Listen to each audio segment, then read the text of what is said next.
Hello everyone, welcome back to the channel. So आज मैं लेकर आया हूं आपके लिए top 15 MCQs of fundamentals of partnership. Fundamentals of partnership के से आपके पास 4 से 6 एमसीक्यू सिर्फ एक चैप्टर में से आने हैं, तो हम इसके 15 एमसीक्यूज करेंगे। किस किस तरह के क्वेश्चन बन सकते हैं वो सारे हम आज की क्लास में डिस्कस करेंगे। शुरू करते हैं जल्दी से।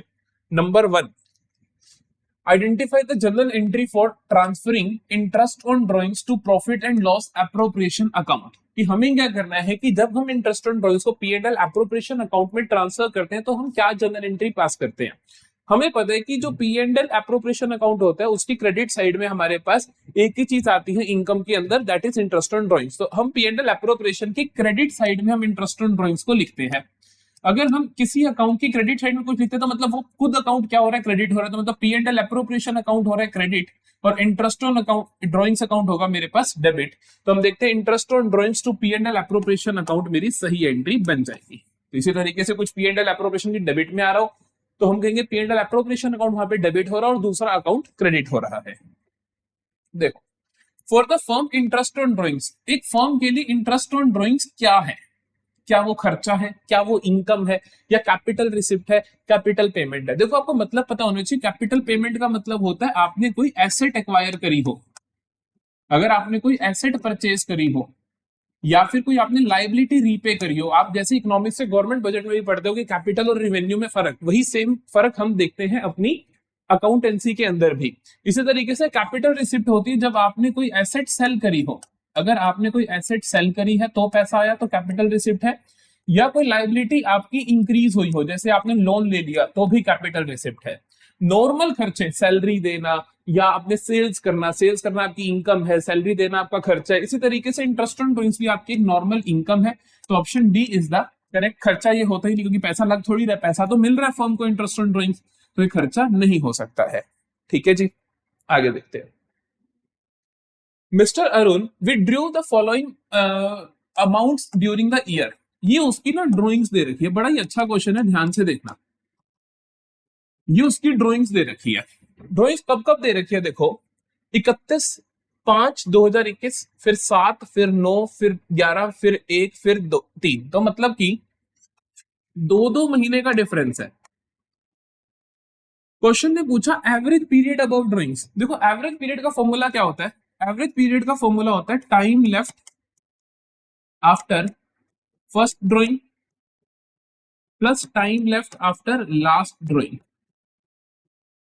अपॉन कर देते हैं हम 2 से, और जो भी आता है एवरेज पीरियड फिर जो भी आएगा उसको हम डिवाइड कर देते हैं 12 से, है ना। तो time left after first drawing, पहली ड्रॉइंग है, लेकिन इस चीज को, इस फॉर्मूले को लगाने के लिए रेगुलर इंटरवल्स होने चाहिए और सेम अमाउंट होना चाहिए। अमाउंट तो सेम है, क्या इंटरवल रेगुलर है? बिल्कुल है। हर 2 महीने के बाद देखो 31/5, 31/7, 31/9, 31/11, 31/1, 31/3, बिल्कुल रेगुलर इंटरवल्स भी है 2-2 महीने के। तो हम कह सकते हैं 31 मई, इस ये 5वां महीना मई का, इसके बाद देखो कितना टाइम बचा हमारे पास, जून, जुलाई, अगस्त, सितंबर, अक्टूबर, नवंबर, दिसंबर, जन, फेब, मार्च, 10 महीने बचे। तो हम कहेंगे time left after first drawing is 10 plus last drawing 31 मार्च के बाद कितना टाइम बचा, 0/2, तो दैट इज 5 मंथ्स। तो एवरेज पीरियड आ गया 5। फॉर्मूले के हिसाब से हम कहेंगे 5/12, तो 5/12 मेरा क्या होने वाला है, यहाँ पे करेक्ट आंसर होने वाला है। ठीक है जी, अगला देखते हैं। K&L were partners in a firm. Their partnership deed provided that interest on partners drawing will be charged 12% per annum. तो interest on partners drawing होगा 12% per annum. Interest on else drawing for the year ended 31/3/2022 was calculated as 900. तो उसने interest बता दिया 900 रुपए है।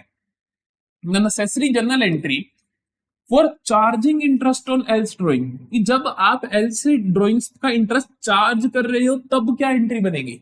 जब आप एल से वो ड्रॉइंग्स का इंटरेस्ट चार्ज कर रहे हो उस टाइम की एंट्री क्या होगी? सर ट्रांसफर एंट्री नहीं पूछी, जो हमने पहले सवाल में की थी वो ट्रांसफर एंट्री थी कि P&L एप्रोप्रिएशन में डालोगे तो क्या एंट्री होगी। अब तुम एल से जब ये इंटरेस्ट ऑन ड्रॉइंग्स चार्ज करोगे तब क्या एंट्री होगी? तो आप उससे पैसा लोगे। पार्टनर से पैसा लेने के लिए हम क्या करते हैं, पार्टनर के कैपिटल को रिड्यूस कर देते हैं। तो एल की कैपिटल को रिड्यूस करने के एल की कैपिटल को हम डेबिट करेंगे, तो ये आएगा हमारे पास else capital current account debit. ये हो सकता है, ये नहीं हो सकता, ये नहीं हो सकता, ये नहीं हो सकता, यही आंसर बन गया। एंट्री क्या होगी, else capital current account debit to interest on drawings, interest on drawing मेरी इनकम है इसलिए क्रेडिट होगी, तो option number A is the correct option. अगला देखते हैं, what time would be taken into consideration if an equal monthly amount is drawn as drawings at the beginning of each month, beginning of each month, beginning of each month, मतलब पहली drawing के बाद time कितना left हुआ, 12 महीने, आखिरी के बाद 1 महीना, अपॉन कर दो 2, 6.5 आंसर आ गया। आखिरी के बाद कैसे, क्योंकि आखिरी ड्राइंग की गई होगी आखिरी महीने की बिगिनिंग में, तो उसके बाद 1 महीना बचा होगा। अगला देखते हैं, identify the journal entry for transferring salaries paid to active partner A to the P&L appropriation account। कहते हैं कि क्या ट्रांसफर एंट्री होगी, हमने पहले इंटरेस्ट ऑन ड्रॉइंग्स की ट्रांसफर एंट्री की थी, वो क्रेडिट में जाता था। मैंने आपको बोला था जब कोई चीज डेबिट में जा रही होगी तब क्या होगा, P&L अप्रोप्रिएशन की डेबिट में जाएगा सैलरी, तो P&L अप्रोप्रिएशन अकाउंट खुद डेबिट होगा और सैलरी क्रेडिट होगा, तो एंट्री होगी P&L appropriation account debit to as salary account. तो ए की सैलरी कहाँ है, सैलरी है ना, हाँ जी, तो हम लिखेंगे P&L appropriation account debit to salary account, D option. कुछ बच्चे गलती कर देते हैं, ये एंट्री को ठीक कर देते हैं जो कि गलत है। आप P&L अप्रोप्रिएशन अकाउंट में कैपिटल का नाम नहीं लिखते, आप खर्चे का नाम लिखते हो, तो खर्चा इज सैलरी, तो आप यहाँ पे क्या लिखोगे, P&L appropriation to salary account. बहुत इंपॉर्टेंट है, प्लीज इस बात को ध्यान रखना, अक्सर हम ये गलती कर देते हैं, ये नहीं करनी है। Calculate interest on drawings of mister B at the rate 9% per annum on 31 March 2021 if A and B has started a business on 1 July 2020 and during the last 7 months Mr. B withdrew 1000 at beginning of each month। Interest on drawings का formula क्या होता है, interest on drawings का formula होता है total drawings into average period, अगर regular हो तो रेगुलर है ना, पिछले 7 महीने, average period upon 12 into rate upon 100। तो टोटल ड्रॉइंग्स कितनी है, उसने बोला ड्यूरिंग लास्ट 7 महीने उसने 1000 हर महीने निकलवाए, तो 7000 हो गई उसकी total drawings, into average period last के 7 महीने, तो एवरेज पीरियड निकलता है time left after first drawing, first के बाद बिगिनिंग ऑफ ईच मंथ है, तो जब 7वें महीने की शुरुआत में निकाला होगा तो 7 महीने बचे होंगे, आखिरी ड्रॉइंग के बाद 1 महीना बचा होगा क्योंकि वो भी बिगिनिंग ऑफ मंथ है, अपॉन 2 अपॉन 12 इंटू रेट कितना दे रखा है आपको 9%, 9 अपॉन 100, तो ये आया 7000 into 8 upon 2 4 upon 12 into 9 upon 100, तो ये आया 2 जीरो से 2 जीरो कैंसिल, 70 इंटू 3 210 रुपए, तो 210 रुपए आ जाएगा मेरे पास इंटरेस्ट ऑन ड्रॉइंग। सिर्फ आपको फॉर्मूला लगाना है, एवरेज पीरियड निकालते हो आपको ध्यान रखना है कि time left after first time left after last upon 2 कर दो, इससे एवरेज पीरियड निकलेगा, और कुछ नहीं करना, वो पीरियड किसी भी तरीके का दे रखो फर्क नहीं पड़ता। कि आखिरी 7 महीने है तो आपको घबराना नहीं, आखिरी 7 महीने को देखकर आंसर आपका आराम से आ जाएगा। ठीक है जी, अगला देखते हैं, Aman and Chaman are partners in a firm. 1 July 2021 को Aman advance the loan of ₹6 lakh to the firm. Aman ने 6 लाख का लोन दिया। There is no partnership deed on 31 March 2022 Aman was entitled to get the following amount as interest on loan. कहता कोई deed नहीं है, कोई deed ना हो तो इंटरेस्ट के बारे में कुछ लिखा होता है। अगर पार्टनर ने फर्म को लोन दे रखा है तो 6% पर एनम के हिसाब से उसको इंटरेस्ट मिलना चाहिए, तो उसको मिलेगा 6 लाख का 6% पर एनम। तो टाइम देखो कब है, 1 जुलाई को उसने लोन दिया, 1 जुलाई को लोन दिया, 31 मार्च तक टाइम कितना हो गया, जुलाई अगस्त सितंबर अक्टूबर नवंबर दिसंबर जनवरी फरवरी मार्च, 9 महीने हो गए, तो 9 महीने का मिलेगा। प्लीज ध्यान रखना पर एनम मतलब कि उतने महीनों का इंटरेस्ट मिलेगा जितने के लिए लोन दिया गया है। तो ये 6 1 जा 6 2 जा 2 0 से 2 0 उड़ गई, 2 3000 into 9 27,000। Option number D is the correct option.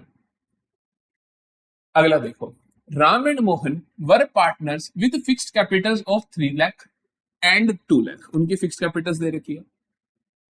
As per their partnership deed interest on capital was allowed at the rate 10% per annum. Net profit for the year ended 31 March 2022 was 30,000। Net profit हुआ 30,000। ये उनकी Capitals है। Interest on capital 10% के हिसाब से देना है। The amount of interest on capital was credited to each partner current account for the year ended. कितना आपने उनको दिया होगा, कितना?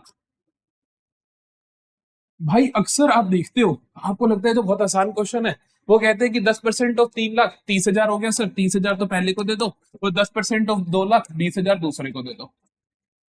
ये है जी गलत, ये आपको ट्रैप में फंसा रहा है। कैसा ट्रैप में फंसा रहा है? देखो यार, तुम्हारे पास प्रॉफिट कितने हैं? टोटल प्रॉफिट है सिर्फ 30,000 के, टोटल प्रॉफिट है सिर्फ 30,000 के।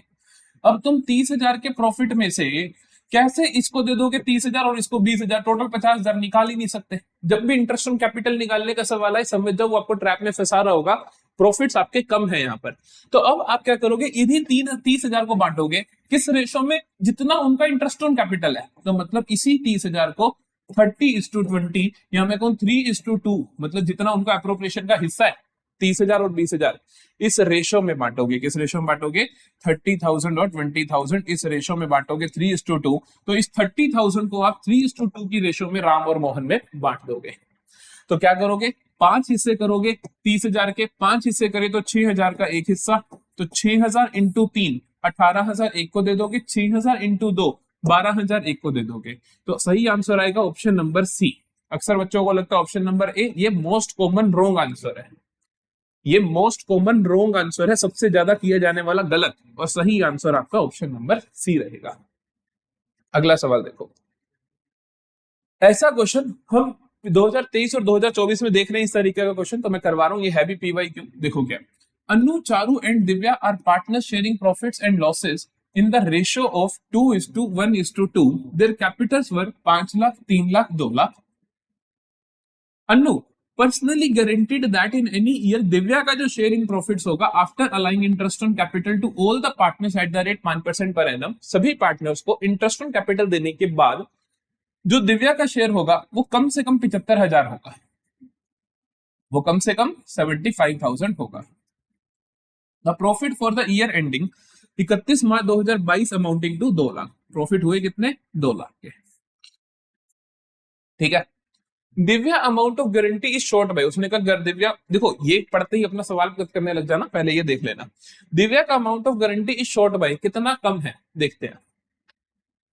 टोटल प्रॉफिट हुए 2 लाख, ठीक है, टोटल प्रॉफिट हुए 2 लाख, उसमें से उसने बोला पहले आप सबको इंटरेस्ट ऑन कैपिटल दे दोगे, फिर उसके बाद दिव्या का शेयर कम से कम कितना होना चाहिए? 75,000 होना चाहिए। पहले हम इंटरेस्ट ऑन कैपिटल 5% देते हैं, 5% इंटरेस्ट ऑन कैपिटल देते हैं, कितना आएगा?